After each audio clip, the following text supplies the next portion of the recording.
નમસ્કાર વિદ્યાર્થી મિત્રો, વેલકમ ટુ વેબ સંકુલ. આપ સૌનું હાર્દિક સ્વાગત છે આપણા પ્લેટફોર્મ ઉપર. તો આપણે આજે ચર્ચા કરવાની છે ખાસ તમારા માટે. આવતીકાલે જે પરીક્ષા છે આરબીઆઈ ઓફિસ અટેન્ડન્ટ એના કરંટ અફેર ખાસ તમે કહેતા હતા કે સાહેબ આમાં કેવા પ્રશ્નો પૂછાય શું પૂછાય, તો આપણે ખાસ એક પટારો ભરીને લેવા છીએ પ્રશ્નો. અહીંયા પ્રશ્નો છે ને એમાંથી આવતીકાલની તમારી પરીક્ષામાં પ્રશ્ન છે. 28 તારીખે તો 1લી તારીખ વાળી જે કંઈ પણ તમારા પરીક્ષા છે તેમાં તમને આ પ્રશ્નો ખાસ જોવા મળશે, અને જે પ્રશ્નો જોવા મળે છે ને તો એ આપણને ઉપયોગી થાય. ઓકે, તો 30 આઉટ ઓફ 30 સિરીઝ અંતર્ગત આપણો આ એક બીજો છે લાસ્ટ શોટ. ઓકે, જે બંદૂકની આપણે 2 ગોળીઓ મારી છે, એક ઇંગ્લિશની મારી અને બીજી જે છે આપણે કરંટ અફેરની. ઓકે, તો અહીંયા આપણે એવા પ્રશ્નો જોશું કે ભાઈ આવતીકાલની તમારી પરીક્ષામાં ઉપયોગી થાય અને જો પૂછાય તો તમને રોકડા માર્ક્સ. ઓકે, તો તમારામાંથી જે કોઈ પણ વિદ્યાર્થીઓ નવા છે લાઇક એન્ડ શેર કરી દેજો, કારણ કે આ સેશન ખાસ આરબીઆઈ એટેન્ડન્ટને ધ્યાનમાં રાખીને ડિઝાઇન કરવામાં આવ્યું. તો ફટાફટ જોડાઈ જાવ. જેટલા પણ વિદ્યાર્થીઓ છે ગામમાં હલ્લો બોલાવી દો કે ભાઈ આપણો લેક્ચર આવી ગયો છે. ઓકે, વાત કરી દઉં તમને આપણી બેચની. તો આ બેચ કોના માટે છે? પહેલી વાત તો એ કે ભાઈ ગુજરાતના જે વિદ્યાર્થીઓ ગુજરાતમાં રહીને બેંકમાં નોકરી કરવા માંગે છે એના માટે આ બેચ. આ બેચ વિશે અમુક માહિતી આપું ને તો તમને જો પહેલી વાત તો એ છે કે અત્યારનો જે અભ્યાસક્રમ છે ને, અત્યારમાં બેંકની જે પેટર્ન છે છેલ્લા 5 વર્ષમાં તમને ખબર હોય દર 2-3 વર્ષે પરીક્ષાઓમાં પદ્ધતિઓમાં ફેરફાર આવે. તો છેલ્લા 5 વર્ષથી જે પ્રમાણેની પેટર્ન બદલાવાની છે એ પ્રમાણેના પ્રશ્નોનો આધારે આખો તમને કોર્સ ડિઝાઇન કરવામાં આવ્યો છે. હવે આમાં બીજું શું છે કે ભાઈ તમારે પ્રિલિમ્સ અને મુખ્ય પરીક્ષા બંને કવર એક સાથે થઈ જાય છે. ગણિત, રીઝનિંગ અને અંગ્રેજીમાં તમને પ્રેક્ટિસ શીટ આપવામાં આવે. હવે તમને એમ થાય પ્રેક્ટિસ એટલે શું કે ભાઈ માનો કે તમે એવરેજ ચેપ્ટર ભણ્યા, બરાબર, અંગ્રેજીમાં આર્ટિકલ ચેપ્ટર ભણ્યા, તો એ ચેપ્ટરને લગતા તમને 100 પ્રશ્નો પ્રેક્ટિસ માટે મળે.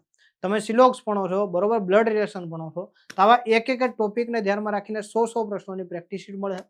યસ, અને સેક્શન વાઇઝ તમને ટેસ્ટ પણ મળે છે. બેન્કિંગ અવેરનેસ વિષય જે છે આખો તમને ગુજરાતી ભાષામાં આમાં ભણાવવામાં આવે. લગભગ 32-35 કલાકનો જે આખો કોર્સ છે એ તમને આમાં ગુજરાતી ભાષામાં ભણાવવામાં આવે. એના પણ તમને પ્રેક્ટિસ પ્રમાણે યસ ચેપ્ટર પ્રમાણે પ્રશ્નો આપવામાં આવેલા છે. મંથલી કરંટ અફેરના લેક્ચર મળે છે ખાસ બેન્કિંગ સંદર્ભે. બેન્કિંગ રિલેટેડ કરંટ અફેર તમને ગુજરાતી ભાષામાં અવેલેબલ કરવામાં આવે છે દર મહિને. ઓકે, આ બધી વસ્તુઓ તમને કોર્સમાં મળે છે. અને વાત કરું તો 3 અલગ અલગ સમયગાળા માટે તમે ખરીદી શકો છો. 3 મહિનાના સમયગાળા માટે 999 છે, 6 મહિના માટે 1699 અને 12 મહિના માટે 2499. હવે આ કોર્સ તમારી આવનારી આરબીઆઈ આસિસ્ટન્ટ માટે પણ કામ લાગે છે. આ કોર્સ તમારી આવનારી આઈબીપીએસ છે, આરઆરબી છે, એસબીઆઈ, પીઓ અને ક્લર્ક છે, આ બધી જ પરીક્ષાઓ માટે કામ લાગે. ઓકે, તો ઓલ ઇન વન કોર્સ છે, બિગિનર થી લઈ તમને બેન્કર બનાવી શકો. કઈ જગ્યાએ જોડાવાનું? તો વેબ સંકુલ ઓફિશિયલ આપણી એપ્લિકેશન છે, એમાંથી જઈ અને તમે આ કોર્સ પરચેઝ કરી શકો. ઓકે, કંઈ પણ ડાઉટ લાગે કોર્સ બાબતે, ચેપ્ટર બાબતે, કંઈ પણ ડાઉટ લાગે મનમાં, આપણા હેલ્પલાઇન નંબર ઉપર પૂછી શકો છો અને તમને માહિતીનું સમાધાન થઈ જશે. ઓકે, યસ, તો શરૂઆત કરીએ છીએ આપણો આજનો ધુરંધર લેક્ચર. અને પહેલો વાળો પ્રશ્ન આવી ગયો છે. જવાબ માટે તમને હું 2-5 સેકન્ડ આપીશ, તમારે વિચારી લેવાનો, મનમાં પેન પેપર લઈને બેસવાનું. આપણે 70-80 જેટલા પ્રશ્નો જોઈશું, એમાંથી તમારા કેટલા સાચા પડે એ તમારે લખવાનું, એટલે ખ્યાલ આવે. અને કેટલા તમે નવા જાણ્યા એ પણ લખજો કે સાહેબ આટલા મને પ્રશ્નો ખબર નહોતા, આટલા હું આજે જાણ્યો. તો આમાં પહેલો પ્રશ્ન છે, અટલ વિચાર અગ્રગામી આસામ આ જે છે યોજના હેઠળ સંશોધન વિદ્વાનોને માસિક કેટલી નાણાકીય સહાય આપવામાં આવે છે? એટલે કે ભાઈ જે રિસર્ચર્સ છે, બરોબર છે, એમને આસામ સરકાર દ્વારા કેટલી આર્થિક સહાય આપવામાં આવે છે? રિસર્ચર્સ છે, બરોબર ને. કોઈ લોકો યસ પીએચડી કરતા હોય, કોઈ લોકો રિસર્ચ કરતા હોય, કોઈ લોકો સાયન્ટિસ્ટ હોય. તો આવા જે લોકો છે, વિદ્વાન લોકો છે, એમને દર મહિને કંઈક શું કહેવાય સહાય આપવામાં આવે. તો સહાયની રકમ કેટલી છે? 20,000 રૂપિયા દર મહિને, 25,000, 30,000, 40,000 કે પછી 50,000. તો કેન્દ્ર સરકાર આપે છે એ સહાય અલગ છે, પ્લસ આ અલગથી સહાય આસામ રાજ્ય સરકાર દ્વારા આપવામાં આવે. તો અહીંયા યાદ રાખવાનું છે, ના ખબર હોય તો ભાઈ 25,000 દર મહિને કોના દ્વારા આપવામાં આવે? રાજ્ય સરકાર દ્વારા આપવામાં આવે.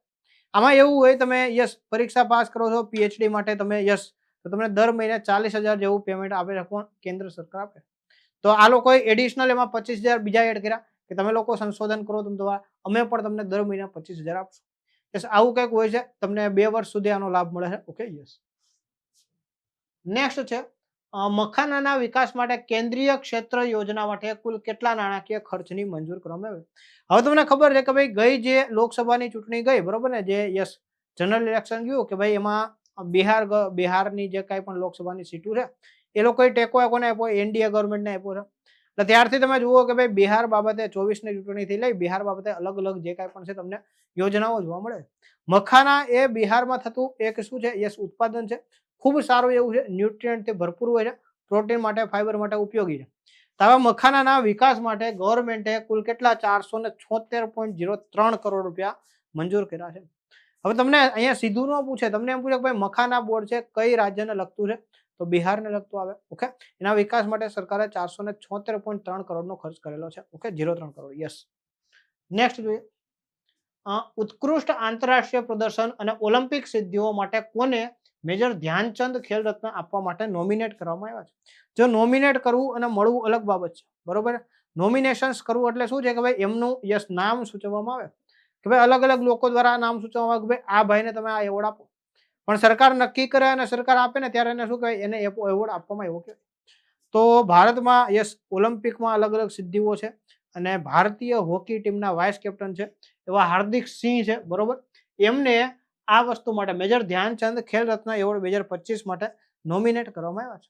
આ ક્યારે આપવામાં આવશે તો કે ભાઈ મેજર ધ્યાનચંદના જન્મદિવસે, બરોબર ને. યસ, એટલે કે ભાઈ ઓગસ્ટ મહિનામાં આપવામાં આવે છે અને આ એવોર્ડ પણ ઓગસ્ટ મહિનામાં મળશે, એટલા માટે નામ સજેસ્ટ કરવામાં આવ્યું છે મેજર શું કહેવાય હાર્દિક સિંહ. આ શું છે તો કે ભાઈ ઇન્ડિયા હોકી ટીમના વાઇસ કેપ્ટન.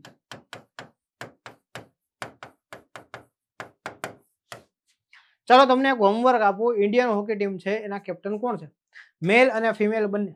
કમેન્ટમાં તમારે લખવાના છે. જો વચ્ચે જે હું અમુક આવું હોમવર્ક આપું ને એ તમારે લખી લેવાનું, પછી કોમેન્ટ કરવાનું લેક્ચર પૂરો થાય પછી. ઓકે, તો ભારતીય મહિલા અને પુરુષ જે હોકી ટીમ છે એના કેપ્ટન કોણ છે? ભારતીય ક્રિકેટ ટીમ છે, બરોબર ને, ઇન્ટરનેશનલ ટીમ છે, તેમાં મહિલા અને પુરુષ ટીમ છે એના કેપ્ટન કોણ છે? આટલી માહિતી હોમવર્કમાં લખવાની છે. યસ. નેક્સ્ટ જોઈએ આપણે, આ લિસ્ટ એ ક્રિકેટમાં સૌથી ઝડપી 16,000 રન બનાવનાર ખેલાડી કોણ? Virat Kohli, Rohit Sharma, Sachin Tendulkar, Kumar સાંગાકારા, Ricky pounding. આ લિસ્ટ એમાં સૌથી ઝડપી 16,000 રન આ રેકોર્ડ કોના નામે નોંધાણો છે? ચાલો એનીવન વિચારો. અમુક પ્રશ્નોના જવાબ આપણને વિચાર થકી જ આવે, એમને ના આવે. યસ, અહીંયા તમારો જવાબ શું આવે? વિરાટ કોહલી છે, કિંગ કોહલી, બરોબર.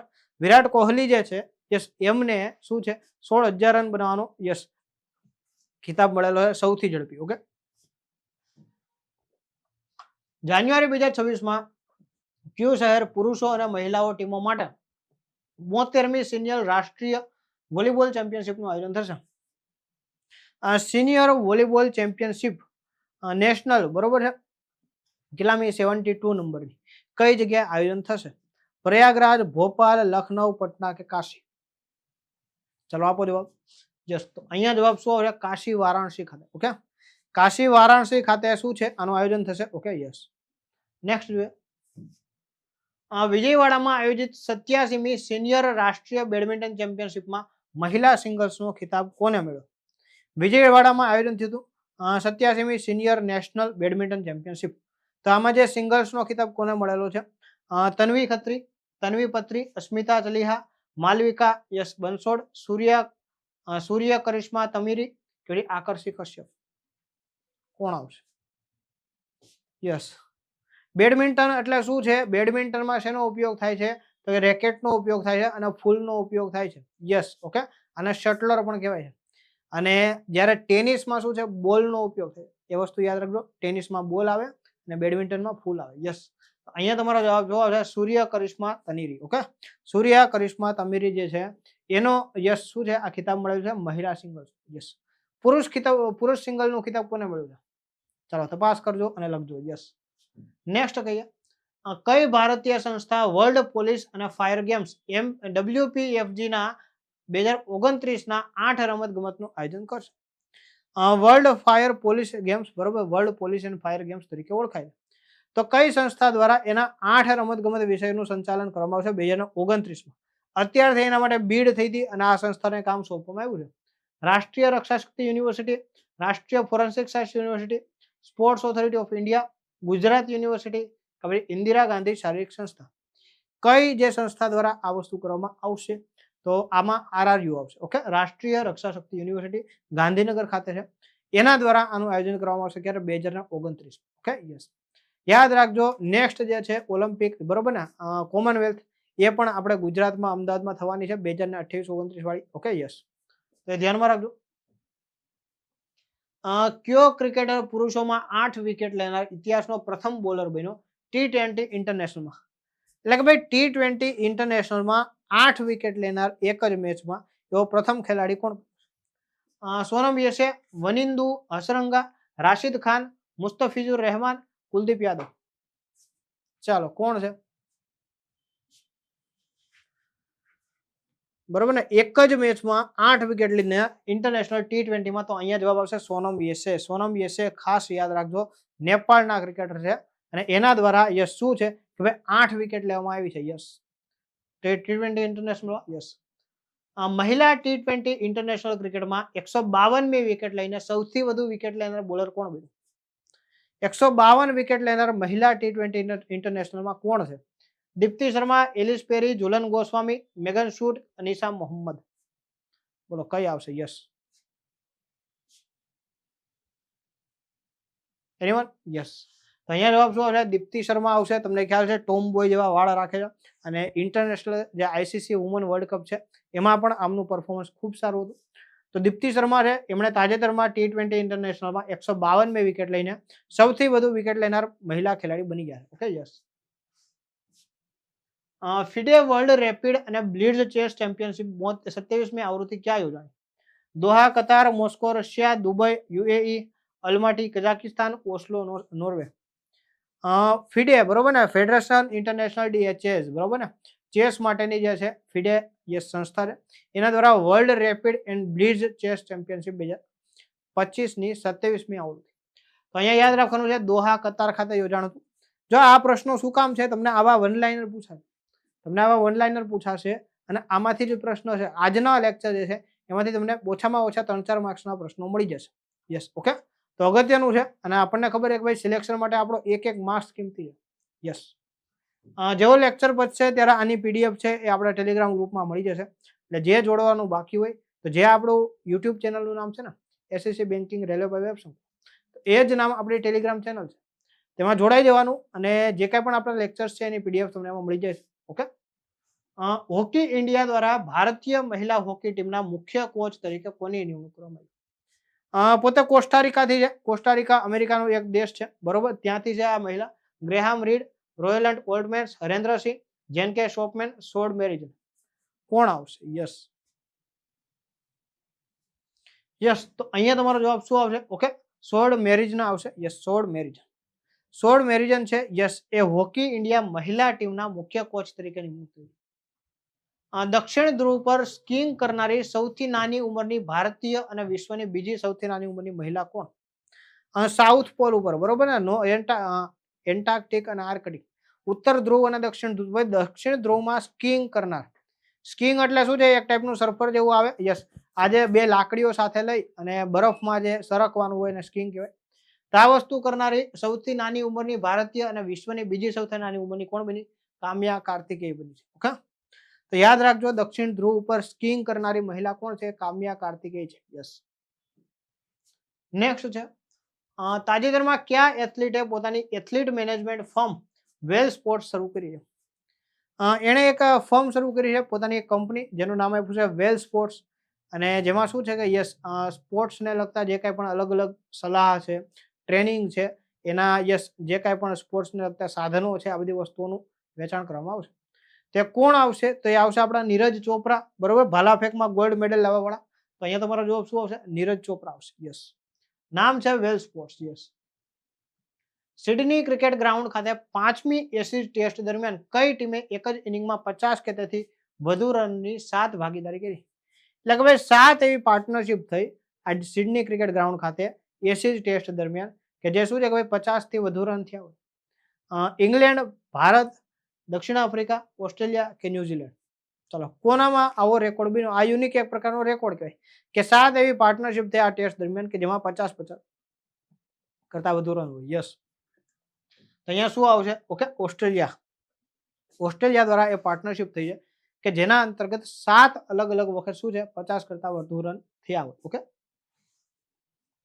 જે કાર્સ કેટેગરીમાં ડકાર રેલી પોડિયમ ખાતે ઊભા થનાર પ્રથમ ભારતીય બન્યા ડકાર રેલી 2026 દરમિયાન ડકાર રેલી કેટેગરીમાં પોડિયમ હાજર હતા પહેલા ભારતીય કોણ છે? ટૂંકમાં જે આ ડકાર રેલી કેટેગરી થઈ હતી, કાર કેટેગરી થઈ હતી, બરોબર, કારની જે સ્પોર્ટ્સ થાય છે, તો એમાં પ્રથમ ભારતીય કોણ બનેલ છે? નામ યાદ રાખવાનું, સંજય ટકાલે અથવા તો સંજય ટકલે. યસ, તો એ ભાઈ પ્રથમ છે જેણે ડકાર રેલીમાં કાર કોમ્પિટિશનમાં ભારતનું પ્રતિનિધિત્વ કર્યું. આવું પહેલી વાર થયું છે. Okay, yes.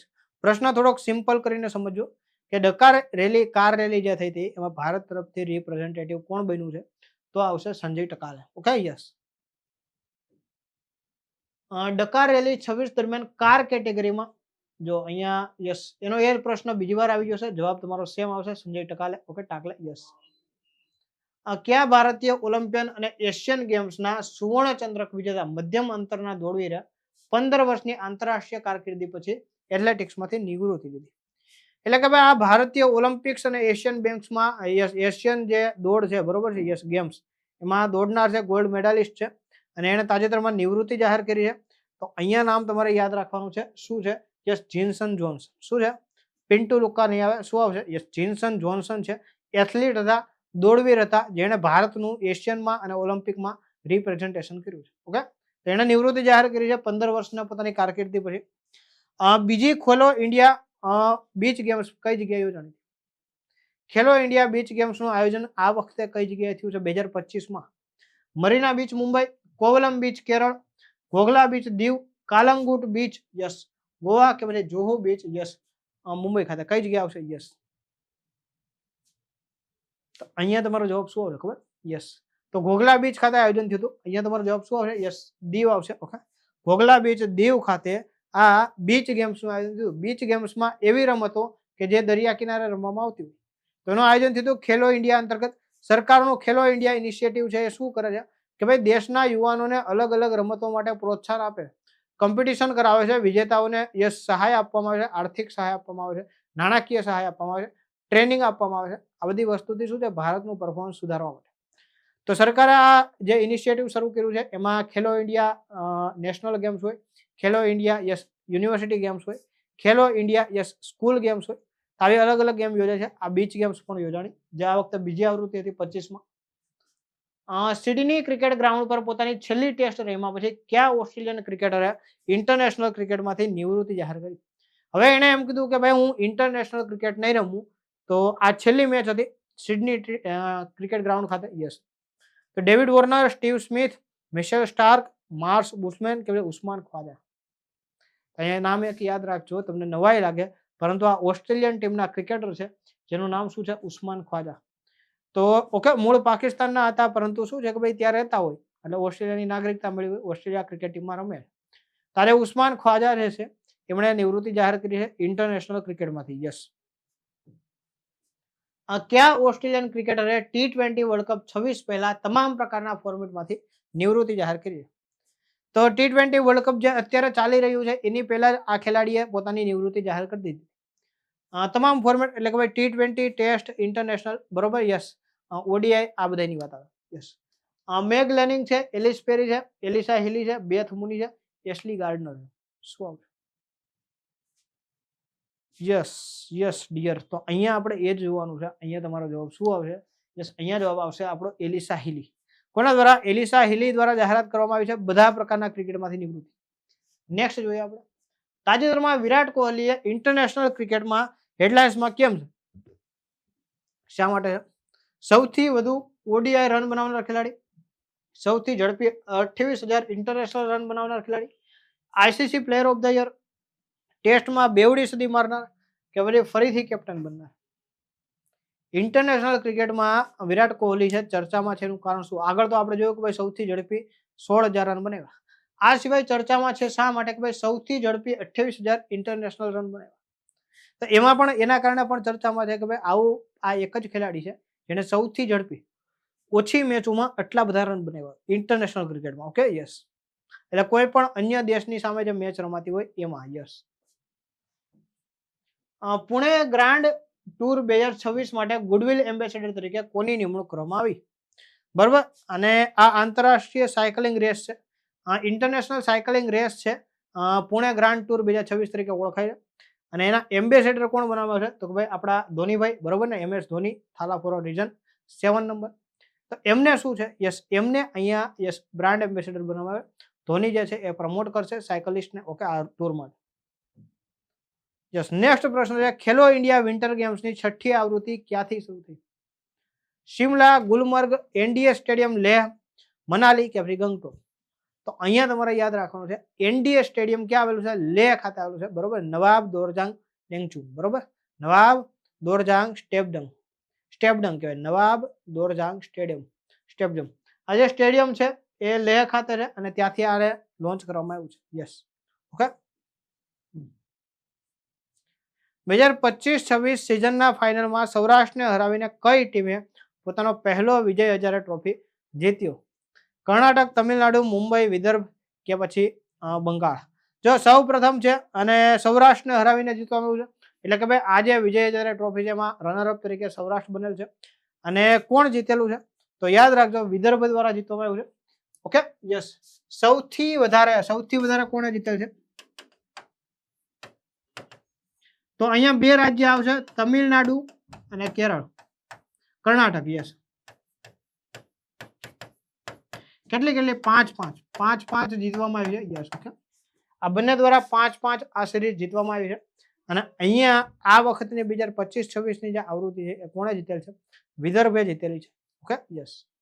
વિદર્ભ ગુજરાતમાં જેમ સૌરાષ્ટ્ર રીજન આવેલું છે એવી રીતના વિદર્ભ એ મહારાષ્ટ્રમાં આવેલો રીજન છે. Okay, yes.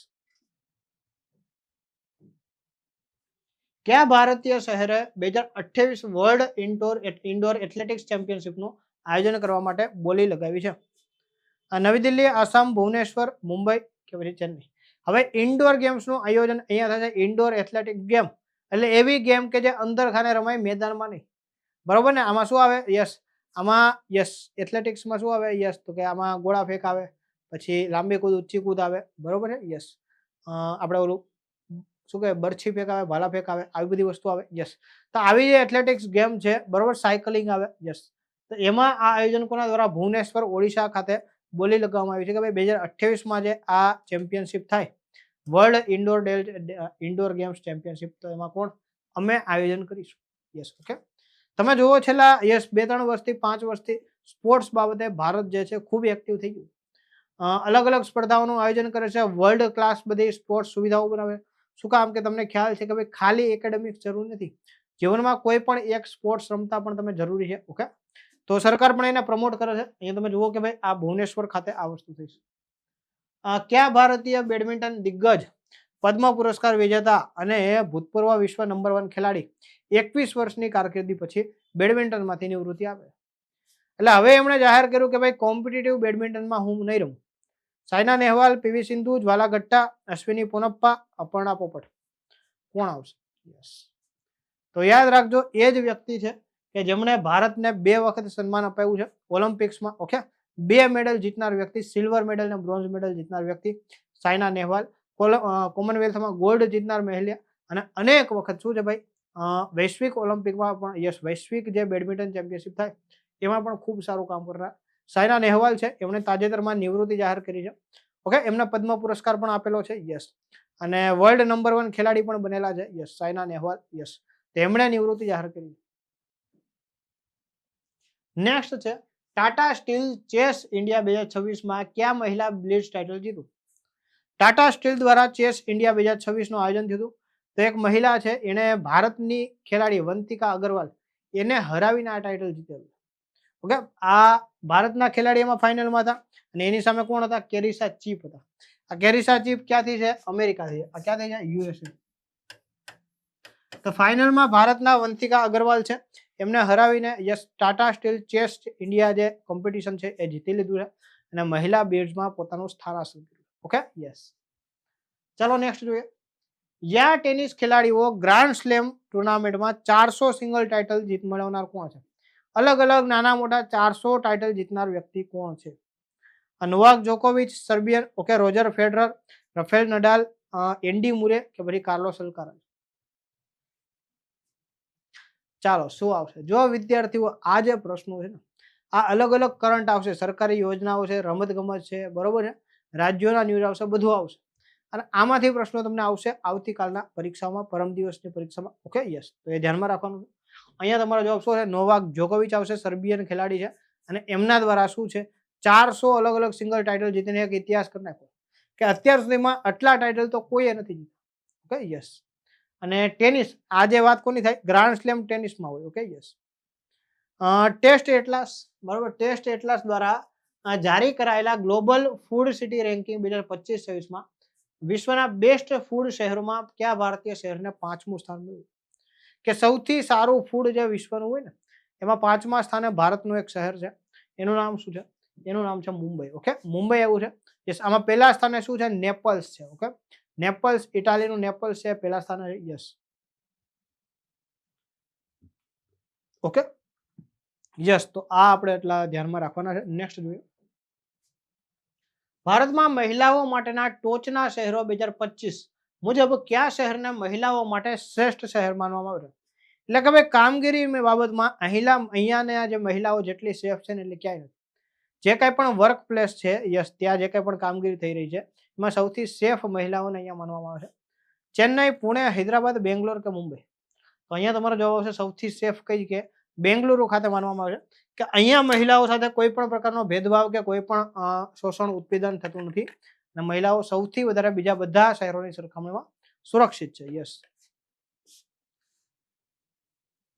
ઓકે, નેક્સ્ટ જોઈએ આપણે. રિસ્પોન્સિબલ નેશન્સ ઇન્ડેક્સ, જો આ જે રિસ્પોન્સિબલ નેશન્સ ઇન્ડેક્સ છે, બરોબર, આપણું JNU છે અને બીજી એક વૈશ્વિક સંસ્થા છે એની સાથે મળીને જાહેર કરવામાં આવે છે, જવાહરલાલ નહેરુ યુનિવર્સિટી. ઓકે, તો રિસ્પોન્સિબલ ઇન્ડેક્સમાં ભારતનો ક્રમ 16મો આવ્યો છે. પહેલા ક્રમે સિંગાપોર છે. ઓકે, અહીંયા ભારતનો ક્રમ કેટલામો છે? 16મો છે. ફર્સ્ટ કોણ છે? Yes, Singapore. Okay, yes, Singapore છે પહેલા નંબરે છે અને ભારત છે 16મા ક્રમે આવે છે. રિસ્પોન્સિબિલિટી કઈ 3 ફિલ્ડમાં છે, બરોબર? એક તો ઇન્ટરનલ સિક્યુરિટી છે, પછી એન્વાયરમેન્ટ છે અને રોજગારની બાબતમાં છે, બરોબર? રોજગાર, એન્વાયરમેન્ટ અને ઇન્ટરનલ સિક્યુરિટી, આ 3 બાબતોમાં જવાબદાર દેશોમાં ભારતનું 16મું સ્થાન છે, જ્યારે સિંગાપોરનું પ્રથમ સ્થાન છે. Okay, yes. આ નુમ્બિયો સેફ્ટી ઇન્ડેક્સ મુજબ કયું ભારતીય શહેર સૌથી સલામત શહેર તરીકે ઉભરે એવું છે કે જ્યાં ક્રાઇમ રેટના સરખામણીમાં ખૂબ ઓછો ક્રાઇમ રેટ હોય એવું સૌથી સલામત શહેર કયું છે? પુણે, કોચી, ચંદીગઢ, કોઈમ્બતુર કે મેંગલુરુ? તો અહીંયા જવાબ યાદ રાખજો, કર્ણાટકનું જે મેંગલુરુ છે એ સૌથી સુરક્ષિત શહેર નક્કી કરવામાં આવ્યું કે મોટા શહેરોની યાદીમાં સૌથી સુરક્ષિત શહેર હોય તો કયું છે? મેંગલુરુ છે. યસ. ઓકે, 2025માં ભારતનો ગ્લોબલ ઇનોવેશન ઇન્ડેક્સ, જો હવે આપણે અમુક ઇન્ડેક્સ જોઈએ છે આમાંથી એકાદો ઇન્ડેક્સ હશે. ઓકે, તો 66મો ક્રમ, 55મો, 45મો, 38મો કે 30મો? ગ્લોબલ ઇનોવેશન ઇન્ડેક્સ મુજબ ભારતનો ક્રમ કેટલામો છે? યસ. તો ડિયર, અહીંયા આપણે ક્રમ યાદ રાખવાનો છે, 38મો છે. ભારતે પોતાનું સ્થાન સુધાર્યું છે સમયાંતરે, બરોબર ને? પેલા 45 હતો, એમાંથી 41 થયો, અત્યારે 38 થયો, 39 હતો, 38 થયો. મતલબ કે ભાઈ ભારતમાં ઇનોવેશન ધીમે ધીમે વધી રહ્યું છે, દર્શાવે છે જેમ નજીક એમ શું છે? ઇનોવેશન વધારે. Okay, yes. બાળકોને ઉત્કૃષ્ટ સિદ્ધિઓ માટે પ્રધાનમંત્રી રાષ્ટ્રીય બાળ પુરસ્કાર, બરોબર છે, કોણ એનાયત કરે છે? ભારતના વડાપ્રધાન, મહિલા અને બાળ વિકાસ મંત્રી, ઉપરાષ્ટ્રપતિ, કેન્દ્રીય શિક્ષણ મંત્રી કે ભાઈ આપણા રાષ્ટ્રપતિ દ્રૌપદી મુર્મુ? કોણ આવશે? યસ. જો કેવું હોય મેક્સિમમ 25 પુરસ્કાર આપી શકાય, બરોબર ને? મેક્સિમમ. આ વખતે કેટલા આપ્યા 2025-26માં? તો તમે 20 બાળકોને, બરોબર, 20 બાળકોને આ પુરસ્કારથી સન્માનિત કરવામાં આવ્યા છે, રાષ્ટ્રીય બાળ પુરસ્કાર. બાળકોનું કોઈ એવું યોગદાન હોય, 20માંથી 5 તો કેવા છે? પોસ્ચ્યુમસ છે, કે જે બાળકોએ કોકનું જીવન બચાવવા માટે પોતે સેક્રિફાઈસ કર્યું. તો આને ખરેખર ભારતના હીરોઝ કહેવાય છે, બરોબર? યસ. તો આવા જે બાળકો છે ને એનું સન્માન કરવામાં આવ્યું છે. યસ. અને એ આપણા દેશના રાષ્ટ્રપતિ દ્રૌપદી મુર્મુજી દ્વારા કરવામાં આવ્યું છે. એટલે આપણે યાદ રાખવાનું છે અહીંયા કે આ વખતે જે આ રાષ્ટ્રીય બાળ પુરસ્કારો છે એમાં કેટલા? 20 બાળકોને એવોર્ડ આપવામાં આવ્યો. અને જો ભલે પ્રધાનમંત્રી બાળ પુરસ્કાર કહેવાય પરંતુ એ આપ્યા છે કોણ? તો કે આપ્યા છે આપણા રાષ્ટ્રપતિ. Okay, yes. કારણ કે કોઈ પણ જો સન્માન, હોદ્દો દેશમાં કોઈ વ્યક્તિને એનાયત કરવું ને તે કોણ કરે છે? ભારતના રાષ્ટ્રપતિ કરે છે. Okay, yes. ઇફકો સાહિત્ય સન્માન કોને આપવામાં આવ્યું છે? IFFCO Indian farmers fertiliser corporation, બરોબર છે, એક સંસ્થા છે જે દેશના ખેડૂતો છે એના માટે ફર્ટિલાઇઝર એટલે કે ભાઈ ખેતીને લગતી દવાઓ છે, જંતુનાશક દવાઓ છે, રાસાયણિક ખાતર છે, એનું સહકારી દરે ઉપલબ્ધ કરાવે છે. તો આ જે સંસ્થા છે એના દ્વારા સાહિત્ય, જો કે સાહિત્યને પણ પ્રમોટ કરે છે, તો હિન્દી સાહિત્યમાં પોતાના યોગદાન બદલ મૈત્રી પુષ્પા છે એમને આ સન્માન આપવામાં આવ્યું છે. હવે આમાં તમને પૂછે કે ભાઈ સાહિત્ય યુવા સન્માન કોને મળેલ છે? તો અંકિતા જૈન આવશે. અંકિતા જૈનને આ સંસ્થા દ્વારા સાહિત્ય યુવા સન્માન.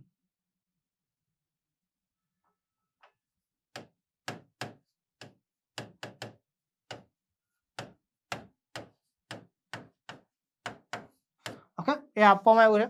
અને આના અધ્યક્ષ કોણ છે? તો મિસ્ટર દિલીપ સંઘાણી છે, બરોબર, મૂળ અમારા અમરેલી જિલ્લાના છે. અને એ જે છે એ ઇફકોના શું છે? ચેરમેન છે, અધ્યક્ષ છે. તેમના દ્વારા આ સન્માન આપવામાં આવ્યું છે. હિન્દી સાહિત્યમાં યોગદાન બદલ મૈત્રી પુષ્પાને, અને યુવા સન્માન કોને આપવામાં આવ્યું છે? અંકિતા જૈનને. Okay, yes. તો આ બંને નામ યાદ રાખજો. નેક્સ્ટ જોઈએ. ઇઝરાયલનું સર્વોચ્ચ નાગરિક સન્માન ઇઝરાયલ પ્રાઇઝ ફોર પીસ કોને આપવામાં આવ્યું છે? Joe Biden, Benjamin Netanyahu, Vladimir Putin, Donald Trump, Emmanuel Macron, કોણ આવશે?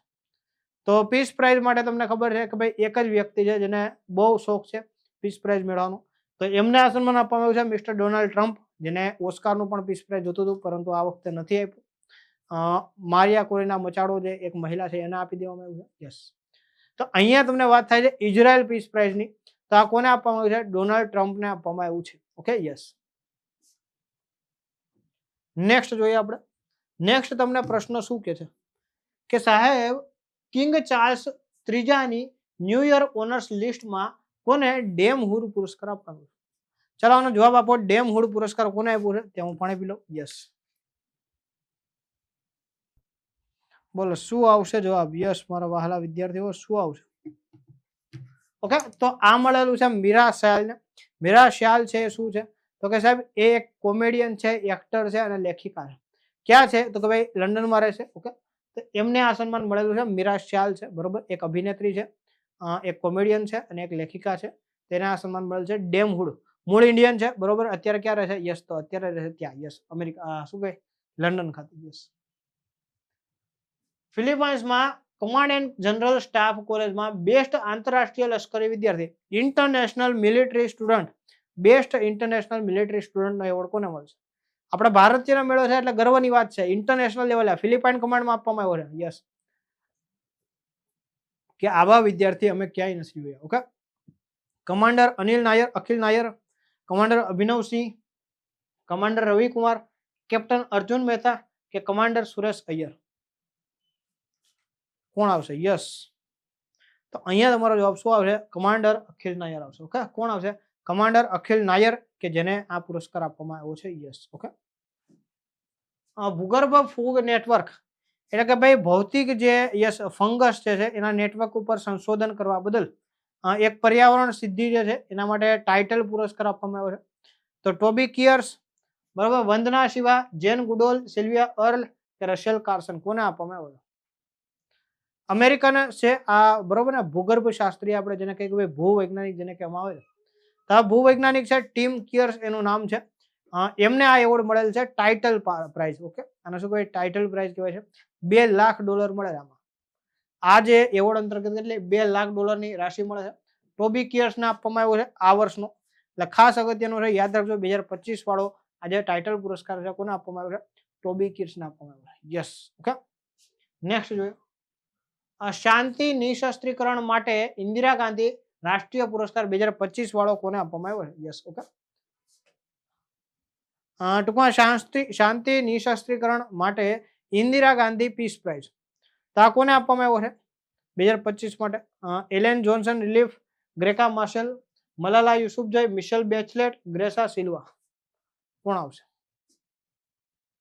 યસ, તો ભાઈ એક તિબેટિયન મહિલા છે, યસ, જેનું નામ શું છે? ગ્રેકા માર્શલ. એમને આ એવોર્ડ આપવામાં આવ્યો છે. ઓકે, યાદ રાખજો. ઇન્દિરા ગાંધી પીસ પ્રાઇઝ આપવામાં આવેલ છે. યસ. ઓકે, સમય ક્ષેત્રે ખગોળશાસ્ત્રમાં યોગદાન બદલ રોયલ એસ્ટ્રોનોમિકલ યસ સોસાયટી, જેને RAS કહેવાય, તો આમાં જે ગોલ્ડ મેડલ છે કોને મળેલ છે? જો લખ્યું છે ને એવું જ એનું કામ છે કે એમણે જે ખગોળશાસ્ત્રમાં આપણા જે નક્ષત્ર છે, ગ્રહો છે, એની ચલનની દિશાઓ છે એમાં અભ્યાસ કર્યો છે. તેમના લાઈફ ટાઈમ જે યોગદાન છે એના બદલ આપવામાં આવ્યું છે. વિક્રમ સારાભાઈ, શ્રીનિવાસ કુલકર્ણી, સુબ્રમણ્યમ ચંદ્રશેખર, જયંત નરલીકર, રાકેશ શર્મા. મૂળ ભારતીય છે પરંતુ અત્યારે અમેરિકામાં છે. કોણ છે? શ્રીનિવાસ કુલકર્ણી. એમને આ સન્માન આપવામાં આવ્યું છે. તો ટાઈમ ઝોન આધારિત જે આપવામાં આવ્યું છે ખગોળશાસ્ત્રનું આ બેસ્ટ પ્રાઇઝ કહેવાય છે, જેને ખગોળશાસ્ત્રનો નોબલ પણ કહેવાય છે. અને રોયલ એસ્ટ્રોનોમિકલ સોસાયટી એના દ્વારા આ ગોલ્ડ આપવામાં આવ્યું છે. સોસાયટી ક્યાંની છે? લંડનની છે. Okay, yes. તો એ ઇંગ્લેન્ડની છે, એના દ્વારા આપવામાં આવ્યું છે. કઈ ફિલ્મએ 16 નોમિનેશન મેળવીને ઓસ્કારમાં નોમિનેશન મેળવવાનો રેકોર્ડ કરી નાખ્યો? મેં અગાઉ પણ તમને કીધું, નોમિનેશન એટલે શું છે? ભલામણ કે ભાઈ આને આ કેટેગરી માટે મળવું છે. કોઈ પણ ફિલ્મો છે ને એને એવોર્ડ કેવી રીતના મળે?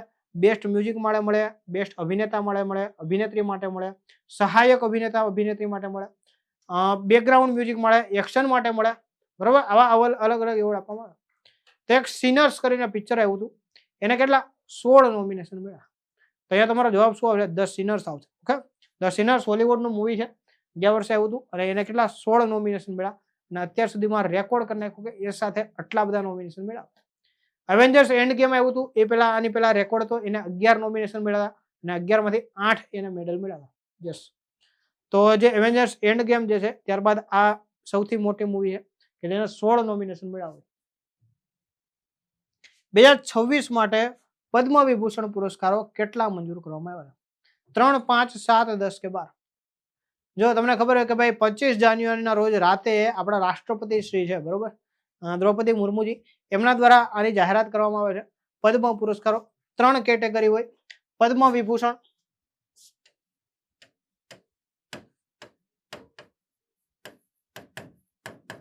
પછી શું હોય? પદ્મભૂષણ અને પદ્મશ્રી. તો આ વખતે તમને એમ કીધું કે ભાઈ આ પદ્મ વિભૂષણ કેટલા આપવામાં આવ્યા? તો કે 5 આપવામાં આવ્યા. તમને બીજા પણ કહી દઉં, બરોબર? આ 5 આપ્યા છે, આ 13 આપ્યા છે અને આ 113 આપ્યા છે. યસ. ટોટલ કેટલા? 131 આપેલા છે. ઓકે, તો આ શું છે? પદ્મ પુરસ્કારો છે જે રાષ્ટ્રપતિ શ્રી દ્વારા દેશના નાગરિકોને આપવામાં આવ્યા છે. એમાં 5 પુરસ્કારોમાં ધર્મેન્દ્રસિંહ દેઓલ, બરોબર, અભિનેતા. આ સિવાય પી નારાયણ છે, વીએસ, બરોબર ને, વીએસ છે, એમને આપવામાં આવ્યા છે. આ સિવાય કોણ છે? તો આ જે છે ટોટલ 5 એવોર્ડ આપવામાં આવ્યા છે. ઓકે, વાગદત્તા, વીએસ વાગદત્તા કે એવું નામ છે. તે 5 પદ્મ પુરસ્કારો આપવામાં આવ્યા છે. ઓકે, એ યાદ રાખવાનું. પછી કેટી થોમસને પણ આપવામાં આવ્યો છે. કેટી થોમસને પણ આપેલ છે. અહીંયા 5 આવશે જવાબ. ગૃહ મંત્રાલય દ્વારા રાજ્ય પોલીસ દળ અને રાષ્ટ્રપતિ પોલીસ કલર એવોર્ડ કોને આપવામાં આવ્યું? જેને નિશાન કહેવાય, બરોબર, પ્રેસિડેન્શિયલ કલર્સ એવોર્ડ, જેને નિશાન તરીકે ઓળખવામાં આવે છે. કોઈ પણ રાજ્યની પોલીસ ખૂબ સારું કામ કરે ને તેની વર્દીમાં એક ડાબા હાથ ઉપર એક પટ્ટો લાગે છે, રાષ્ટ્રપતિનું, એને કલર નિશાન કહેવામાં આવે. દરેક કર્મચારીઓને એસપી લેવલથી લઈને અધ્યક્ષ લેવલથી લઈ, બરોબર, ડીજીથી લઈ તો કોન્સ્ટેબલ સુધી દરેકના ડાબા હાથના ખભે એ નિશાન જોવા મળે છે. ઓકે, જે એમની વર્દી હોય એ વર્દીમાં જોવા મળે. તો આવું જે સન્માન છે ગુજરાતને ઓલરેડી મળી ગયું છે. આ વર્ષે કોને મળ્યું? સિક્કિમને મળ્યું છે. સિક્કિમ પોલીસ છે એમને નેશનલ પ્રેસિડેન્શિયલ કલરથી સન્માનિત કરવામાં આવ્યા. ઓકે, નેક્સ્ટ જોઈએ. દ્રૌપદી મુર્મુજી દ્વારા 77મા પ્રજાસત્તાક દિવસની પૂર્વ સંધ્યાએ કેટલા સશસ્ત્ર દળોના જવાનોને શૌર્ય પુરસ્કાર આપ્યા?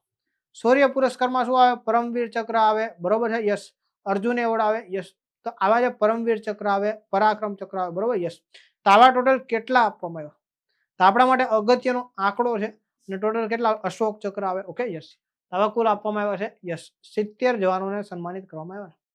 ટોટલ 70 છે. આંકડો અગત્યનો છે, તમને કદાચ પૂછાઈ શકે. નેક્સ્ટ જોઈએ આપણે. તો નેક્સ્ટ તમારી સામે છે કે કઈ મણિપુરી ભાષાની ફિલ્મને બાફટા ફિલ્મ એવોર્ડ બેસ્ટ બાળકો માટેની કૌટુંબિક ફિલ્મમાં નામાંકિત કરી હતી, પરંતુ આ એવોર્ડ મળી ગયો છે. ઓકે, પહેલા નોમિનેટ થઈ હતી પરંતુ અત્યારે આ એવોર્ડ મળી ગયો છે. એટલે ફર્સ્ટ આ એવી ફિલ્મ કહેવાય કે જેને મણિપુર ભાષાની ફિલ્મ છે અને બાફટા એવોર્ડ મળેલો છે. તો એમ્બોયગમ છે, બુંગ છે, લોકટક ડ્રીમ છે, ઇમ્ફાલ એક્સપ્રેસ છે, સંગાઈ છે. તો યાદ રાખજો આ પિક્ચર જે છે એનું નામ બુંગ છે. શું નામ છે? બુંગ નામ છે. અને આ બુંગ એટલે એ વ્યક્તિનું નામ હોય, એ છોકરાનું નામ હોય, જે કેવું હોય કે ભાઈ એના પિતાજી ખોવાઈ ગયા હોય, ટૂંકમાં એના મમ્મીને મૂકીને બાળપણમાં જ ક્યાંક જતા રહ્યા હોય. તો આ જે બુંગ છોકરો છે એ નક્કી કરે છે કે ભાઈ આ વર્ષે હોળીના તહેવાર ઉપર મારા મમ્મીને ભેટ આપી છે. શું ભેટ આપવું? મારા પપ્પાને ગોતીને લાવવા. તે છોકરાનું મિશન છે. બુંગ અને એનો એક મિત્ર છે, બરોબર, એ આ શરૂ કરે. ટૂંકમાં સારું એવું છે. ઓકે, યસ, તમે જોજો ક્યારેક. ઇમ્પેક્ટ બિયોન્ડ એકેડેમિયા શ્રેણીનો 2025 નો yes Wiley research heroes prize કોને મળે છે? Chandrakant Lahariya, Trevor Charles, Katie Buhr, Deborah Aman કે પછી મારિયા એલેના ઇન્ટેગ્લો. તો એવોર્ડનું નામ રાખજો ઇમ્પેક્ટ બિયોન્ડ એકેડેમિયા. કે શું છે કે ભાઈ એવી ઇમ્પેક્ટ કે શિક્ષણથી પણ આગળ પડે. તો ચંદ્રકાંત લહરિયા ડોક્ટર છે, એમને આપવામાં આવ્યું છે. મૂળ ભારતીય છે એટલા માટે આપણે અગત્યના છે. ડોક્ટર ચંદ્રકાંત લહરિયા, એમને આ એવોર્ડ મળે છે વિલી રિસર્ચ પ્રાઇઝ દ્વારા. નેક્સ્ટ તમારી સામે પ્રશ્ન છે કે ભાઈ વ્યક્તિગત શ્રેણીમાં Subhash Chandra Bose disaster management award કોને આપવામાં આવ્યો છે? Major general Bipin Bakshi, colonel Sita, lieutenant colonel Sita Ashok Shelke, Anil Trigunayat, Rajesh Kumar કે ફરી એક પણ નહીં. તો અહીંયા યાદ રાખજો લેફ્ટનન્ટ કર્નલ છે સીતા અશોક, એમને આ એવોર્ડ આપવામાં આવ્યો છે Subhash Chandra Bose disaster management award. બરોબર છે. યસ, જમ્મુ કાશ્મીરમાં, લેહમાં અને જે કાંઈ પણ ભૂતાનની કામગીરી છે, ભૂકંપની કામગીરી છે, એમાં ખૂબ સારું કામ કરવા બદલ કોને? તો લેફ્ટનન્ટ કર્નલ છે સીતા અશોક શેલકે, એમને આ સુભાષચંદ્ર બોઝ યસ પુરસ્કાર આપવામાં આવે છે ડિઝાસ્ટર મેનેજમેન્ટમાં કામગીરી માટે. Okay, yes. નેક્સ્ટ છે સરકારી ડિજિટલ પ્લેટફોર્મ સાથે સંકલિત કરવામાં આવે કઈ વસ્તુ? ડિજીલોકર, NSP પોર્ટલ, ઈ શ્રમ, ભારત પે કે ઉમંગ?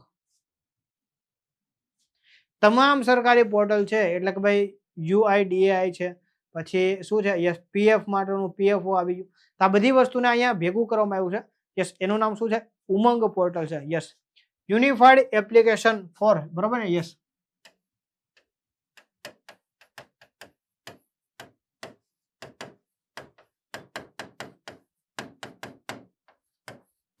ફોર ન્યૂ એજ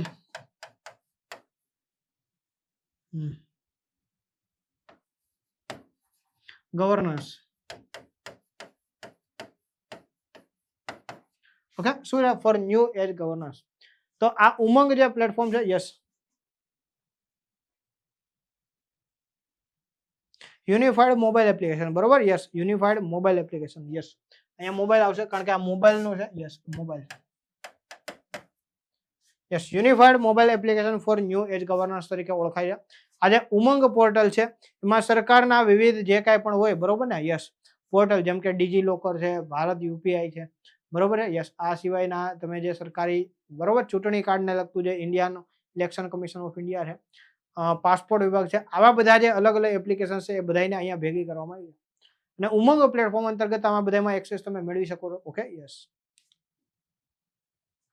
ભારતમાં ટેસ્લાનું પહેલું ચાર્જિંગ સ્ટેશન ક્યાં બનેલું છે?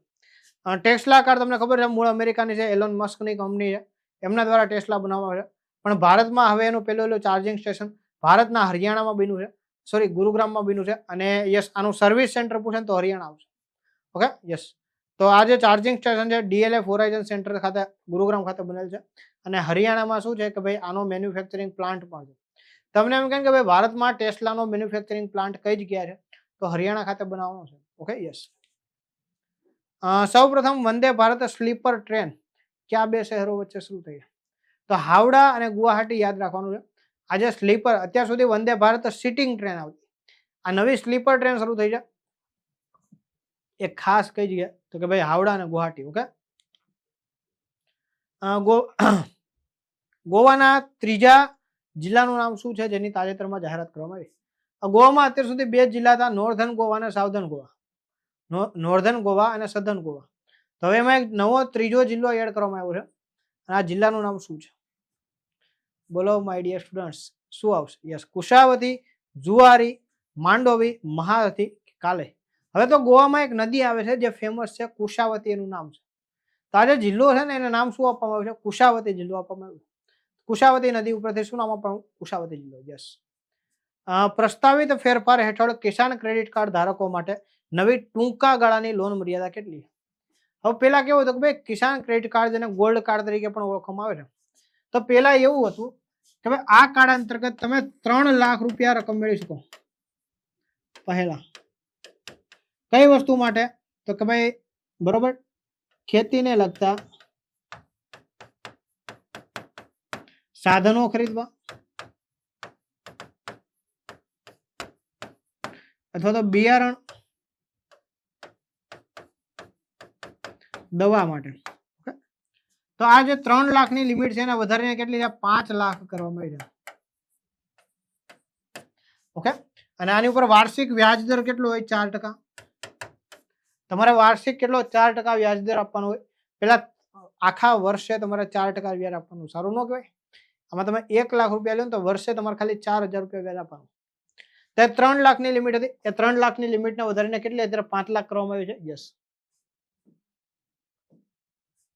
કઈ ભારતીય એરલાઇન ઇન્ટરનેશનલ એર ટ્રાન્સપોર્ટ એસોસિએશનની 5મી ભાગીદાર બની છે તો એક નવી એરલાઇન આવશે 2021-22 શરૂ થઈ હતી અને જેનું નામ શું હતું અકાશા એર હતું અકાશા એર જે છે એ યસ શેર બજારના દિગ્ગજ એવા રાકેશ ઝુંઝુનવાલા દ્વારા શરૂ કરવામાં આવી હતી ઓકે તો અકાશા એર જે છે યસ એ 5મી ભારતીય સભ્ય બની ગઈ છે હવે જેવી રીતના કહેવાય કે ભાઈ આ એક ટાઈપનું એસોસિએશન હોય બરોબર ને આપણે જેમ બસના એસોસિએશન હોય પ્રાઇવેટ વાહનોના રિક્ષાઓના એસોસિએશન હોય તો આ એક એસોસિએશન છે ઇન્ટરનેશનલ એર ટ્રાન્સપોર્ટ માટેનું અને એમાં હવે આપણી ભારતીય એક જે એરલાઇન કંપની છે અકાશા એર એ આમાં સભ્ય બની ગઈ છે ઓકે યસ 2026ના પ્રજાસત્તાક દિવસની પરેડમાં સંસ્કૃતિ મંત્રાલયના ટેબ્લોની થીમ શું હતી જો ટેબ્લો એટલે એક પ્રકારનું પ્રતિકૃતિ હોય કે જે પોતાનું કામગીરી બતાવે જે તે ફિલ્ડને લગતી રાજ્યો દ્વારા પણ ટેબ્લો રજૂ કરવામાં આવે સરકારના અલગ અલગ વિભાગો દ્વારા પણ રજૂ કરવામાં આવે તો આવ્યો જ એક સરકારનો વિભાગ જેનું નામ છે સંસ્કૃતિ મંત્રાલય તો એણે જે ટેબ્લો બનાવ્યો હતો એની થીમ શું હતી ખબર એની થીમ હતી ખાસ વંદે માતરમના 150 વર્ષ નવેમ્બર બરોબર 7 નવેમ્બર 1875 7 નવેમ્બર 1875 ના રોજ બરોબર બંકિમચંદ્ર ચટ્ટોપાધ્યાયજી દ્વારા આપણું ગીત લખવામાં આવ્યું હતું વંદે માતરમ ઓકે ત્યારે વંદે માતરમ જે ગીત છે બરોબર છે એના 150 વર્ષ થયા છે અને 150 વર્ષના માનમાં શું છે કલ્ચરલ મિનિસ્ટ્રી છે એની થીમ રાખવામાં આવી હતી યસ ઓકે વંદે માતરમ એ આપણું રાષ્ટ્રીય ગીત છે જ્યારે જનગણ મન એ શું છે આપણી નેશનલ એન્થેમ છે રાષ્ટ્રગાન છે રાષ્ટ્રીય ગીત અને રાષ્ટ્રગાન અલગ અલગ હોય છે યાદ રાખજો ઓકે યસ અને સરકારે હવે એવો કાયદો કર્યો છે કે દરેક સરકારી કાર્યક્રમમાં રાષ્ટ્રગીત પણ વાગશે અને રાષ્ટ્રગાન પણ વાગશે ઓકે એટલે સારી વાત છે એવાને શું છે યસ દેશના નાગરિકોને ખબર પડે કે આપણું રાષ્ટ્રગીત અને રાષ્ટ્રગાનમાં ફેરફાર છે યસ ત્રિપુરા મેઘાલય અને મણિપુરનું કઈ જે તારીખ છે એને પૂર્ણ રાજ્યનો દરજ્જો આપવામાં આવ્યો એટલે કે જેને યસ સ્ટેટહુડ ડે તરીકે ઓળખવામાં આવે એસ્ટાબ્લિશમેન્ટ ડે તરીકે ઓળખવામાં તો 21 જાન્યુઆરી 1972 ત્યારે આ 3 રાજ્યોને શું છે રાજ્ય તરીકેની પરમિશન આપવામાં આવી હતી યસ રાષ્ટ્રપતિ ભવન ખાતે ગ્રંથ કુટીર નામનું યસ એક યસ વિભાગ બન્યો છે જેમાં લાઇબ્રેરી તરીકે અનેક પુસ્તકો રાખવામાં આવ્યા કોઈ પણ સાંસદો છે બરોબર છે રાજ્યસભા લોકસભાના છે રાષ્ટ્રપતિ ખુદ છે કોઈ પણ જો વાંચન કરવું તો આ ગ્રંથ કુટીરની મુલાકાત લઈ શકે હવે સ્વાભાવિક છે રાષ્ટ્રપતિ ભવનમાં આ વસ્તુ થઈ તો ઉદઘાટન કોણ કરે તો ભાઈ ભારતના રાષ્ટ્રપતિ કરે દ્રૌપદી મુર્મુજી દ્વારા આનું ઉદઘાટન કરવામાં આવ્યું છે યસ ઓકે જો એક વસ્તુ સમજવાનું જ્યાં સુધી રાષ્ટ્રપતિ હાજર હોય ને ત્યાં સુધી વડાપ્રધાન આગળ ન આવે જ્યાં સુધી વડાપ્રધાન આગળ હોય ને ત્યાં સુધી હોમ મિનિસ્ટર કે કોઈ વ્યક્તિ આગળ ન આવે ઓકે એટલે સમજવાનું કે ભાઈ જો હોદ્દો ઊંચો કોનો છે અને કઈ જગ્યાએ જે આ ઘટના બની ઓકે એના આધારે નક્કી કરવાનું હવે કોઈ ગૃહ મંત્રાલયને લગતી ઘટના હોય તો એનું ઉદઘાટન સ્વાભાવિક છે કે આપણા ગૃહમંત્રી કરે ઓકે યસ આવી રીતના તો એમાં મુખ્યમંત્રી નો આવે યસ નેક્સ્ટ પ્રશ્ન છે ભારતનું પ્રથમ સમર્પિત ગ્લાસ મ્યુઝિયમ કઈ જગ્યાએ બનશે હજી બનશે વિકસિત થવા જઈ રહ્યું છે તો ક્યાં આવશે જયપુર વારાણસી ફિરોઝાબાદ આગ્રા કે પ્રયાગરાજ જો ફરી એકવાર કહી દઉં છું તમારામાંથી કોઈ હજી સુધી જોવે છે લાઈક કરવાનું બાકી હોય તો કરી દેજો ઓકે લાઈક કરશો ને તો આવીને આવી જે કંઈ પણ યસ વિડીયો છે તમારા માટે યુટ્યુબ આવતા રહેશે યસ તમારા લોકોએ મેક્સિમમ લાઈક એન્ડ શેર કરવાનું છે આવતીકાલની પરીક્ષા પહેલા આને રિવિઝન કરી નાખવું જે લોકોને 1લી તારીખે પરીક્ષા છે એમને તો આ 3-4 વાર રિવિઝન કરી નાખવાનું છે કારણ કે પ્રશ્નો આમાંથી આવશે અને આવશે એટલે આપણને આવડવા જરૂરી છે ઓકે તો એ વસ્તુ ધ્યાનમાં રાખજો તો અહીંયા શું આવશે ફિરોઝાબાદ ખાતે આવશે ઓકે ફિરોઝાબાદ ખાતે ગ્લાસ મ્યુઝિયમ બનવાનું છે જે ઐતિહાસિક સમયથી લઈ અત્યાર સુધીના કાચના જે કાંઈ પણ ફેરફારો છે ઉદ્યોગો છે બરોબર, કાચની જેવી ક્રાંતિ થઈ છે એ બધી વસ્તુઓ આમાં દર્શાવવામાં આવશે. યસ.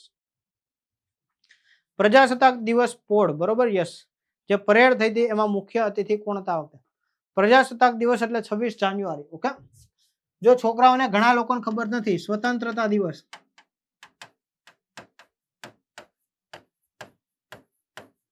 15 ઓગસ્ટ. ઓકે, પ્રજાસત્તાક દિવસ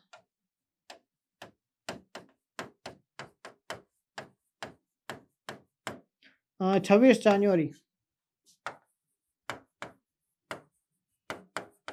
સંવિધાન દિવસ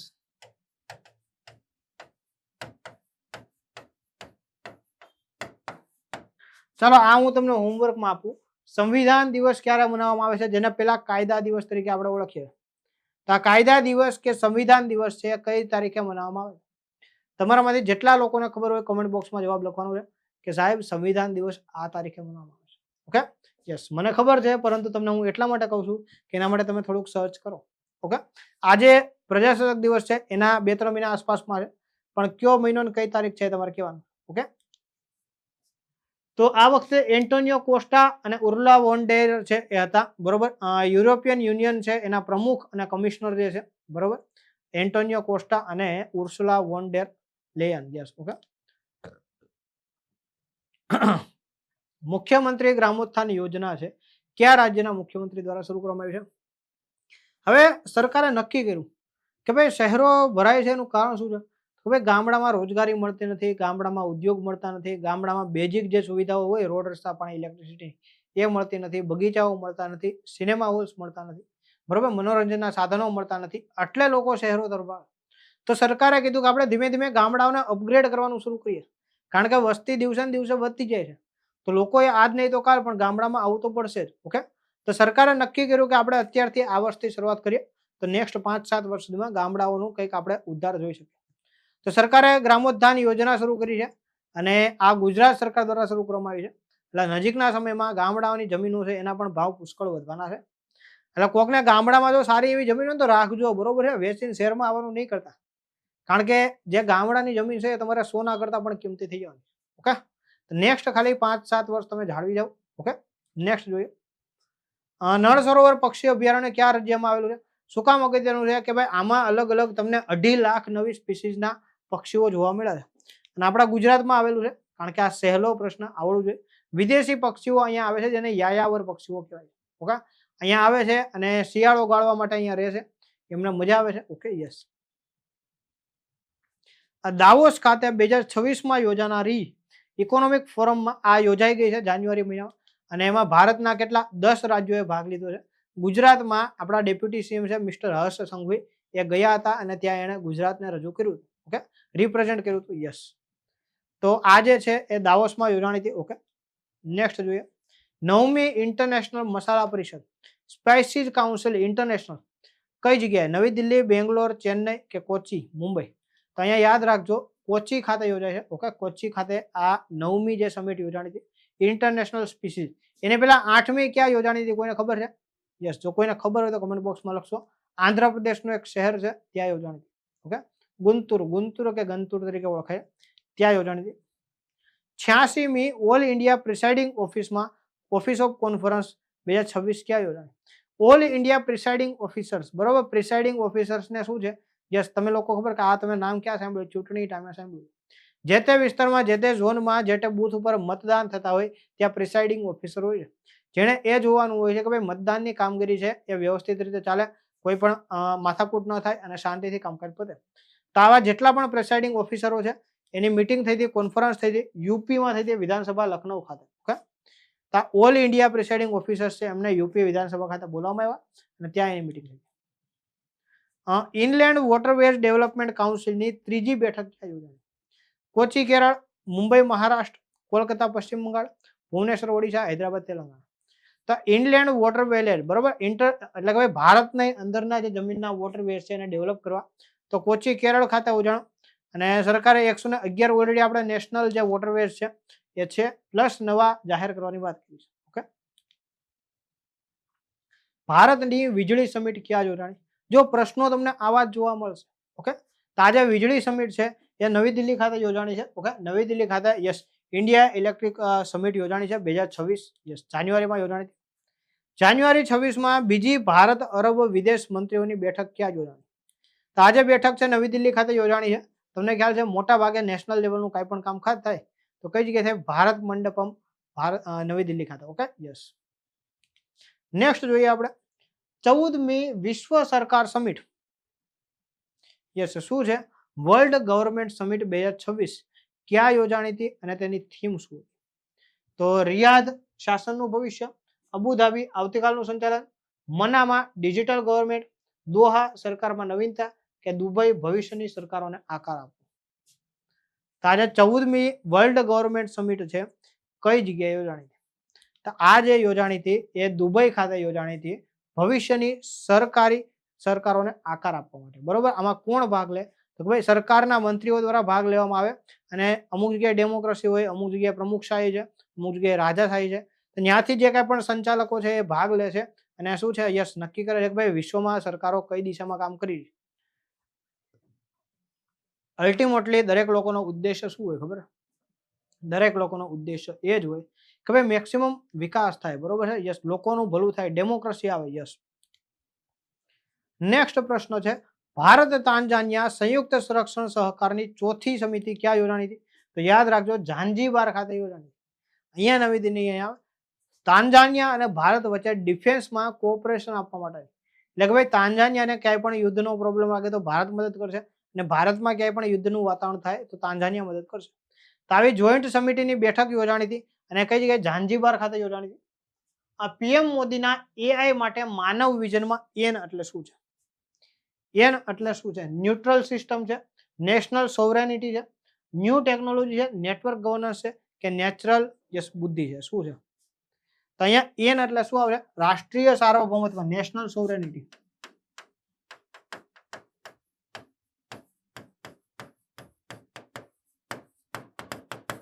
ઓકે, માનવમાં એમ એટલે મોરલ. બરોબર, યસ. આ એન એમ એટલે મોરલ એન્ડ એથિક્સ.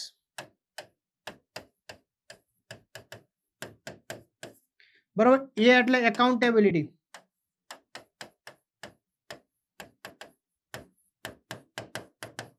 ઓકે, આ એટલે શું?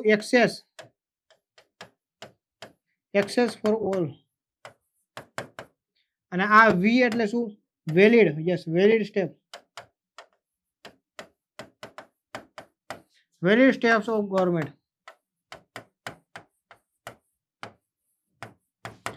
તો આવી રીતના મોદીજીએ કીધું કે મોદીજીએ એઆઈ માનવ કાપ્યું કે ભાઈ મોરલ અને એથિક્સ કે ભાઈ એઆઈ જે ડેવલપ કરવામાં આવે મોરલ એટલે કે આપણા જે નીતિગત મૂલ્યો છે એને ધ્યાનમાં રાખીને કરવામાં આવે. એકાઉન્ટેબિલિટી રહે કે ભાઈ જે કાંઈ પણ સરકારોની છે એ એઆઈ બાબતે એકાઉન્ટેબિલિટી જવાબદારી રહે. ઓકે, પછી શું છે? નેશનલ સોવરેનિટી કે એવું ના થાય કે ભાઈ ભારત ગુલામ બની જાય. બરોબર, ડિજિટલી આપણે લેબર બની શું કે સ્લેવ બની જઈએ એવું ના થાય. તો નેશનલ સોવરેનિટી જળવાઈ રહે એટલે કે ભાઈ રાષ્ટ્રીય સાર્વભૌમકતા જળવાઈ રહે. પછી શું છે? એક્સેસિબલ ફોર ઓલ કે ભાઈ એ જે કાંઈ પણ એઆઈ નો ઉપયોગ થાય છે બધા માટે હોય. એવું ના હોય કે ભાઈ દેશના અમુક વર્ગને જ એનો લાભ. અને પછી શું છે ભાઈ? વેલિડ કે ભાઈ એઆઈ નો ઉપયોગ કરીને સરકાર દ્વારા જે કાંઈ પણ સ્ટેપ્સ લેવામાં આવે કેવા છે? વેલિડ સ્ટેપ લેવામાં આવે. ઓકે, તે વસ્તુ છે. નેક્સ્ટ પ્રશ્ન છે બાયો એશિયા 2026ની 23મી બેઠક યસ 23મી આવૃત્તિ ક્યાં જોઈએ? બાયો એશિયા જે સમિટ થાય છે અહીંયા તમને એમ પૂછે કે ભાઈ 23મું આ જે સમિટ છે કઈ જગ્યાએ યોજાણી? બેંગ્લોર, મુંબઈ, હૈદરાબાદ, ચેન્નઈ, પુણે. આ શું કામ અગત્યની છે? જો આને રાષ્ટ્રીય કરંટ અફેર કહેવાય કારણ કે અહીંયા તમને ગુજરાતના નહીં પૂછે, આવા દેશને લગતા પૂછશે. અલગ અલગ રાજ્યોમાં રાષ્ટ્રીય કક્ષાએ જે કાંઈ પણ કામગારો થયા હોય એમાં પૂછે. તો હૈદરાબાદ ખાતે યોજાણી હતી. આ કઈ જગ્યાએ? હૈદરાબાદ ખાતે યોજાણી. ચલો, હૈદરાબાદ તેલંગાણા કે આંધ્રપ્રદેશ? ઘણા લોકોની ખબર નથી હો, ઘણા લોકોની એ પણ ખબર નથી હૈદરાબાદ તેલંગાણા કે આંધ્રપ્રદેશ. જેને ખબર હોય એ જવાબ લખજો. Okay, yes. નેક્સ્ટ, કયું રાજ્ય 77મા પ્રજાસત્તાક દિવસની ઉજવણી દરમિયાન જાહેર કરાયેલ વર્ષ ને કૃષિ વર્ષ તરીકે ઉજવશે? ભાઈ આમણે નક્કી કર્યું કે ભાઈ આ વર્ષ છે ને આપણે 2026નું વર્ષ એને કૃષિ વર્ષ તરીકે ઉજવશું. મધ્યપ્રદેશ, રાજસ્થાન, ઉત્તર પ્રદેશ, છત્તીસગઢ કે મહારાષ્ટ્ર? મતલબ કે ભાઈ સરકાર જે કામો કરશે ને એ સરકાર કામો બધા કોના માટે કરશે? તો કે સાહેબ એ બધા જ કામો સરકાર કરશે યસ કૃષિ વર્ષ અંતર્ગત કામો કરશે અને આ કામ કોના માટે કરશે તો કે સાહેબ એ કામ ખેતીને આગળ લાવવા માટે કરશે. તો આ વસ્તુ આવશે મધ્યપ્રદેશ દ્વારા જાહેર કરવામાં આવ્યું છે. મધ્યપ્રદેશે 2026ના વર્ષને કૃષિ વર્ષ તરીકે જાહેર કરેલ છે. ઓકે, નેક્સ્ટ છે પ્રોજેક્ટ ચિત્તા હેઠળ. હવે 2021 થી મોદીજીનો બર્થડે હતો 17 સપ્ટેમ્બર. ત્યારથી મોદીજીએ અલગ અલગ પેલા નામીબિયામાંથી લેવા, બરોબર છે, પછી યસ બોત્સવાનાથી લેવા. તો સરકાર અલગ અલગ દેશોમાંથી ચિત્તા લાવે કારણ કે ભારતમાં ચિત્તા લુપ્ત થઈ ગયા હતા. તો ચિત્તાઓ પાછા એવા લાવવામાં આવશે અને એ ચિત્તાઓ આવી ગયા છે ડિસેમ્બરમાં આવ્યા. અને આ ચિત્તાઓ કેટલા આવ્યા તો કે 8 ચિત્તાઓ આવ્યા. ડિસેમ્બરમાં ચિત્તાઓ આવ્યા છે આપણે ભારતમાં. યસ ફેબ્રુઆરી અંત સુધીમાં યસ બોત્સવાની વાત હતી. ડિસેમ્બર નહીં પરંતુ જાન્યુઆરી એન્ડમાં લાવવામાં આવ્યા હતા અને કેટલા 8 ચિત્તાઓ લાવવામાં આવ્યા. કુનો નેશનલ પાર્કમાં 5 બચ્ચાના જન્મ પછી હવે ચિત્તાઓની કુલ સંખ્યા કેટલી થઈ ગઈ છે તો 35 થઈ ગઈ છે.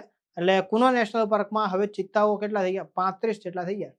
એટલે ટૂંકમાં એને હવે રિહેબિટેટ થઈ ગયા છે. ભારતમાં હવે એનું વાતાવરણ અનુકૂળ આવી ગયું છે અને રહેવા માંડ્યા છે. કારણ કે ભારતમાં ચિત્તાઓ ખતમ થઈ ગયા હતા ઘણા ટાઈમથી. ઓકે, લગભગ 2003-4 થી. તો એને યસ ત્યારથી ભારતમાં ફરીથી ચિત્તાઓનો વસવાટ શરૂ કરવા માટે આ સરકારે પગલાં લીધા અને અત્યારે 35 ચિત્તાઓ કુનો નેશનલ પાર્કમાં રહેશે. યસ કૃષિ અને processed food export development authority, બરોબર, જેને એપેડા કહેવાય. એપેડાના અધ્યક્ષ તરીકે કોની નિમણૂક કરવામાં આવી? Agriculture and processed food development authority. Okay, export development authority. Yes, તો અહીંયા તમારો જવાબ આવશે અભિષેક દેવ. અભિષેક દેવ નામના વ્યક્તિ છે ને એને એપેડાના અધ્યક્ષ બનાવવામાં આવ્યા છે. ઓકે, અહીંયા તમારો જવાબ શું આવશે? અભિષેક દેવ આવશે. યસ 70મો અતિ વિશિષ્ટ રેલ સેવા પુરસ્કાર, બરોબર છે, કોણે એનાયત કરવામાં આવ્યો? કારણ કે તેમણે પર અઠવાડિયા 52 સુધારા રોડમેપનું અનાવરણ કર્યું. યસ, આ કોણે એનાયત કર્યો એમ છે. કોણે આપ્યો? નરેન્દ્રભાઈ મોદી, પિયુષ ગોયલ, અશ્વિની વૈષ્ણવ, નીતિન ગડકરી, ધર્મેન્દ્ર પ્રધાન. તમને ખ્યાલ આવે કે ભાઈ એણે શું કર્યું? ભાઈ 52 વીક 52 ઇમ્પ્રુવમેન્ટ. રેલવે મંત્રી છે આપણા અશ્વિની વૈષ્ણવ, એણે જાહેર કર્યું છે કે ભાઈ 52 અઠવાડિયામાં આપણે 52 સુધારાઓ લાવીએ અને રેલવેને 1 વર્ષની અંદર કંઈક બહેતર બનાવીએ. ઓકે, તો આ વિશિષ્ટ સેવા મેડલ પણ આપવામાં આવ્યો છે. ઓકે, મહારાષ્ટ્રના એક મહિલા છે, એણે ચાઇલ્ડ ટ્રાફિકિંગને રોકવા બદલ. યસ, સંતોષ કુમારી નામ છે. યસ, કઈ બેંકે zero forest diamond reserve credit card launch કર્યું છે જે વારંવાર આંતરરાષ્ટ્રીય પ્રવાસીઓ માટે શૂન્ય વિનિમય માર્કઅપ ઓફર કરે છે? તો હવે આ જે છે ને આ કાર્ડ કેવું છે? ઝીરો ફોરેસ્ટ ડાયમંડ રિઝર્વ છે કે જે લોકોને વારંવાર વિદેશ જવાનું થતું હોય ને તે લોકોને એક્સચેન્જ રેટ ના આપવો પડે. એટલે કોઈ ભારતીય રૂપિયાને ડોલરમાં છે, તમે થાઈલેન્ડ ફરવા જાવ તો બાટમાં છે, કુવેત ફરવા જાવ તો દિનારમાં છે, દુબઈ ફરવા જાવ તો દિરમમાં છે. આવી રીતના કોઈ પણ કરન્સીમાં ભારતીય રૂપિયાને બદલવા હોય ને તો એમને શું છે અલગથી ચાર્જ ન આપવો પડે. તો આ કોણે કર્યું? HDFC, ICICI, એક્સિસ, IDFC કે વળી સ્ટેટ બેંક ઓફ ઇન્ડિયા. તો આ વસ્તુ શરૂ કરવામાં આવી છે IDFC ફર્સ્ટ બેંક દ્વારા. ઓકે, હવે આ કરંટના પ્રશ્નો છે એટલે આપણે લીધો છે, બરોબર, કદાચ તમને પૂછાય તો આવડી. યસ, કઈ બેંકે RBIના સેન્ટ્રલ બેંક ડિજિટલ કરન્સીને તેના ઓનલાઈન મર્ચન્ટ પ્લેટફોર્મ પર સ્માર્ટ ગેટવેમાં એકીકૃત કર્યું? જો આવો પ્રશ્ન પૂછાય. સરકારે 2021-22 થી શરૂઆત કરી હતી ડિજિટલ કરન્સી, બરોબર છે. ડિજિટલ કરન્સી એટલે યુપીઆઈ પેમેન્ટ કરીએ નહીં, પરંતુ જે આપણી ફિયાટ કરન્સી છે, આપણા નોટ અને સિક્કાઓ છે, એનું વર્ચ્યુઅલ ફોર્મ જનરેટ કરવામાં આવે. અત્યાર સુધી સરકાર આ જે કરન્સી છે એનો ઉપયોગ શેના અંદર કરતી હતી? સરકાર અલગ અલગ યોજનાઓ અંતર્ગત જે આર્થિક લાભ આપવો હોય ને એના માટે કરતી હતી. પરંતુ સરકારે હવે એમ કીધું કે ભાઈ ધીમે ધીમે આ જે કરન્સી છે એ લોકોના રોજિંદા ઉપયોગમાં પણ આવે. તો આની જે પહેલ છે ને એ પહેલ કરવામાં આવી છે કોના દ્વારા? તો ભાઈ HDFC બેંક દ્વારા, કે હવે નાગરિકોને HDFC બેંકના ગ્રાહક હશે તેને ડિજિટલ કરન્સી એક્સેસ થશે. જો દરેક બેંક છે એને પોતાનું ડિજિટલ કરન્સી માટેનું પ્લેટફોર્મ બનાવ્યું, પરંતુ અત્યારે એટલું બધું વ્યવહારું નથી. હવે આ એક જો તમારે UPI થી પેમેન્ટ કરવું તેના માટે ઇન્ટરનેટ જોઈએ અને સ્માર્ટફોન જોઈએ. આમાં એવું નથી. અહીંયા તમારી પાસે સાદો GSM મોબાઈલ હોય ને તો પણ તમે પેમેન્ટ કરી શકો. તમારા ફોનમાં શું છે ઇન્ટરનેટ ન હોય ને તો પણ તમે પેમેન્ટ કરી શકો. ઓકે, યસ, તો HDFC બેંક દ્વારા આ ડિજિટલ કરન્સી લોન્ચ કરવામાં આવ્યું છે. ઓકે, યસ, ડિજિટલ છેતરપિંડી સામે સુરક્ષા વધારવા માટે કઈ બેંકે તેની મોબાઈલ એપ્લિકેશન બેન્કિંગ પર સેફટી સેન્ટર સુવિધા શરૂ કરી? फ्रॉड તમને खबर है? नमस्कार, मैं फलाना बैंक से रिया बोल रही हूँ, आपका क्रेडिट कार्ड अपग्रेड करना है, आपको 10 लाख की लिमिट दे रही, आप ओटीपी मोकल्यो અને તમે ઓટીપી મોકલો એટલે તમારું ખાતું ખાલી. આવી રીતના ફોન આવતા હોય, બરોબર. આવા જે ફોન છે એના કારણે લોકો ફ્રોડ ના થાય, ફ્રોડ ન બને એટલા માટે એક એપ્લિકેશનમાં સેફટી સેન્ટર ઉમેરવામાં આવ્યું છે, જેમાં આવા બધા કિસ્સાઓ છે એ તમને આપવામાં આવે અને તમને ધ્યાન દોરવામાં. તો એક્સિસ બેંક દ્વારા આ સેફટી સેન્ટર ઉમેરવામાં આવ્યું છે. ઓકે, એ વસ્તુ આપણે યાદ રાખવાની.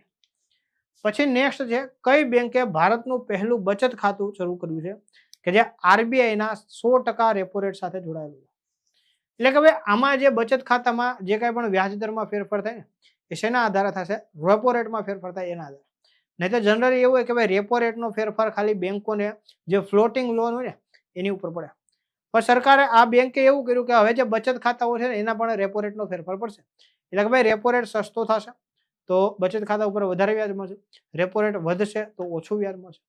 તો આવું કઈ બેંક દ્વારા કરવામાં આવ્યું છે? તો અહીંયા યાદ રાખજો, સ્લાઇસ સ્મોલ ફાઇનાન્સ બેંક દ્વારા. સ્લાઇસ સ્મોલ ફાઇનાન્સ બેંક છે એમના દ્વારા આ વસ્તુ કરવામાં આવી છે. Okay, yes. તો ફરી એકવાર તમને બધાને જણાવી દઉં કે જે વિદ્યાર્થીઓ નવા છે અને બેન્કિંગ પરીક્ષાઓની તૈયારી કરે તેમના માટે આપણો સ્માર્ટ કોર્સ છે જેનું નામ છે બિગિનર ટુ બેન્કર.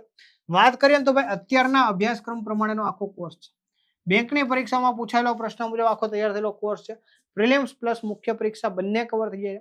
ગણિત, રીઝનિંગ, ઇંગ્લિશ જેવા વિષયો માટે ખાસ તમને 100 પ્રશ્નોની પ્રેક્ટિસ શીટ આપવામાં આવે છે. સેક્શનલ ટેસ્ટ આપવામાં આવે છે. બેન્કિંગ અવેરનેસ વિશે આખો તમને ગુજરાતીમાં આમાં 35 કલાક જેટલો ભણાવવામાં આવ્યો છે. ઓકે, મંથલી કરંટ અફેરના લેક્ચર મળે છે, ખાસ યાદ રાખજો. બેન્કિંગ ફિલ્ડનું કરંટ અફેર જે આપણે અત્યારે જોયું ને એ લેવલનું કરંટ અફેર તમને આમાં મળે છે. કોર્સ તમારે પરચેજ કરવો હોય તો ભાઈ આપણે વેબ સંકુલ ઓફિશિયલ એપ્લિકેશન ડાઉનલોડ કરવાની. અલગ અલગ સમયગાળા માટે ખરીદી શકો છો. 3 મહિના માટે 999 છે, 6 મહિના માટે 1699 છે અને 12 મહિના એટલે કે ભાઈ 1 વર્ષ માટે તમારે ખરીદવું હોય ને તો 2499. જેવા આ કોર્સનું નામ છે ને એવા આ કોર્સનું કામ છે, બિગિનર ટુ બેન્કર. તમને શરૂઆતથી લઈ તે બેન્કર બનાવવા સુધીની જવાબદારી કોની છે? આ કોર્સની. તો તમારે પ્રેક્ટિસ કરવાની છે, ભણવાનું છે, તમારી અનુકૂળતાએ ભણવાનું છે, કારણ કે લેક્ચર રેકોર્ડેડ ફોર્મમાં તમને બધા લેક્ચર એક સાથે મળી જાય. તમારે તમારી અનુકૂળતા પ્રમાણે લેક્ચર્સ જોતું જવાનું, નોટ્સ બનાવતું જવાનું, રિવિઝન કરતું જવાનું, પ્રેક્ટિસ કરતું જવાનું, ટેસ્ટ આપતું જવાનું કે જે તમને આ વર્ષમાં બેન્કર બનવાનું સપનું. ઓકે, અને ગુજરાતી ભાષામાં આખો કોર્સ છે, કારણ કે હવે બેંક ગુજરાતી ભાષામાં પરીક્ષા લે છે. તમારે પીઓ બનવું છે તો એના માટે આ બેસ્ટ છે. આરઆરબી ક્લર્ક બનવું છે એના માટે આ બેસ્ટ છે. આરબીઆઈ આસિસ્ટન્ટ બનવું છે તો આ બધી જ પરીક્ષાઓમાં કામ લાગે એવો કોર્સ છે. ઓકે, તો ફટાફટ જોડાઈ જજો. કંઈ ડાઉટ હોય તો આપણે હેલ્પલાઇન નંબર ઉપર પૂછી શકો. બાકી મળીએ છીએ નેક્સ્ટ લેક્ચરમાં. ત્યાં સુધી બધા જ વિદ્યાર્થીઓને જય હિન્દ, જય ભારત, વંદે માતરમ. Thank you.